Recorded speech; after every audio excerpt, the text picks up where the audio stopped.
We're out here today on Dr. Martin Luther King Jr.'s birthday, day of service, and my whole team is out here at the Urban League to do the food drive and to give back on that day of service.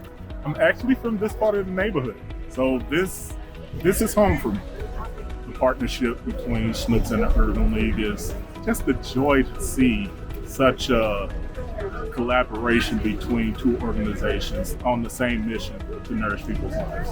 This is the Urban League Martin Luther King Memorial Food Drive-Thru, and this is for all people in need, black, white, young, old, you name it. You can come and receive up to $70 worth of food.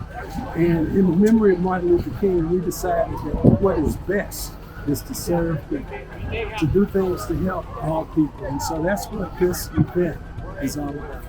To see folks from different backgrounds, I mean, even from a different state, come in and help service this community, it's a great feeling. And like I said, it's personal to me because this is home and we've never really seen anything like this. So anytime you can do something like this is awesome. When we talk about nourishing people's lives, this is literally what we're doing, right? We're out here giving food to the people that need it the most. But it also is nourishing for us too, the way that we give back to the community. And having our whole team come out, all 15 store managers in this division are here today to help do this. It's just such a great event, and we love doing this and celebrating Dr. King's life.